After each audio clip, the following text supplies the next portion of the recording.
Laptop, desktop, CCTV ইত্যাদির authorised dealer, your trusted technology provider delta computer, Khagra, Baharampur. হ্যাঁ, আমাদের HP showroom এখন রানীবাগানেও। তৃতীয় দফার ভোট হবে মালদা ও মুর্শিদাবাদ জেলার 4টি আসনে। মুর্শিদাবাদ ও জঙ্গিপুর লোকসভার ভোটের জন্য মোতায়েন থাকবে 114 কোম্পানি বাহিনী। মালদাতে থাকবে 142 কোম্পানি কেন্দ্রীয় বাহিনী।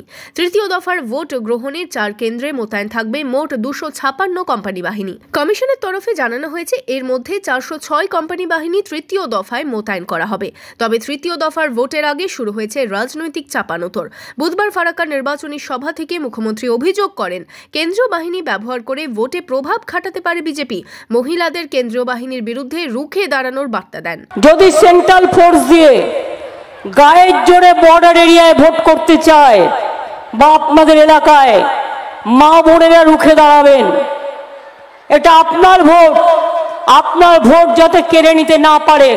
পারবেন তো রুখে দাঁড়াতে? রুখে দাঁড়াতে পারবেন তো? আপনার রাস্তা যদি সেন্ট্রাল ফোর্স আটকে দেয়, যেতে দেব না। সঙ্গে সঙ্গে পুলিশকে ফোন করবেন, ইলেকশনের লোককে ফোন করবেন, আমাদের জানাবেন, এখানকার নেতাদের জানাবেন, আপনাকে নির্বাচন কমিশনের পক্ষ থেকে ভোট দিতে দেওয়ার ব্যবস্থা করে দেওয়া হবে। এটা সিস্টেম করা হয়েছে। তবে তৃতীয় দফা ভোটের আগে কেন্দ্রীয় বাহিনীকে আরও সক্রিয় হওয়া উচিত। কেন্দ্রীয় বাহিনীকে তাদের লাঠির সৎ ব্যবহার করা উচিত বলেই দাবি করলেন বিজেপির রাজ্য সভাপতি। কেন্দ্রীয় বাহিনীতে থাকছে, কিন্তু কেন্দ্রীয় বাহিনীকে আরো বেশি অ্যাক্টিভ হওয়া উচিত। বুথের মধ্যে কে ঢুকছে, বেরোচ্ছে, এগুলো সমস্ত কিছু কেন্দ্রীয় বাহিনীকে দেখা উচিত। আমি দেখেছি বিভিন্ন জায়গায় তৃণমূলের নেতারা ভোটের সময় বারবার বুথে গিয়ে দাদাগিরি মারছে।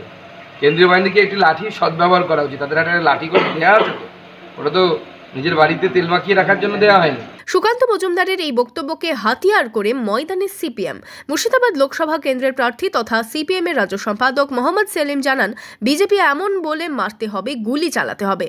আমরা বলেছি অবাধ শান্তিপূর্ণ ভোট করতে হবে। প্রতিটা মানুষ যাতে ভোট দিতে পারে তার ব্যবস্থা করতে হবে। গতবারে হয়েছিল, দিলীপ ঘোষ তখন বলেছিল না বিজেপি এরকম বলে, গুলি চালাতে হবে, মারতে হবে, খুন করতে হবে।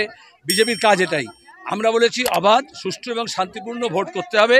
আর কেন্দ্র বাহিনী যাতে জেলা পুলিশ আর থানার পুলিশের নিয়ন্ত্রণে না থাকে, তাদের নিজেদের দেখতে হবে। যেখানে যেখানে ভোট করতে দেয়নি, যেখানে যেখানে ভোট লুট হয়েছিল, যেখানে এখনও ভয় দেখাচ্ছে, মস্তানি করছে, সেখানে কেন্দ্র বাহিনীকে গিয়ে সেই মানুষগুলোর সঙ্গে কথা বলতে হবে এবং তাদেরকে তাদের আত্মবিশ্বাস বাড়াতে হবে যাতে ভোটের দিনে তারা সুষ্ঠুভাবে ভোট দিতে পারে। 7ই মে তৃতীয় দফার ভোটের আগে ইতিমধ্যেই এসে পৌঁছেছে অতিরিক্ত কেন্দ্রীয় বাহিনী।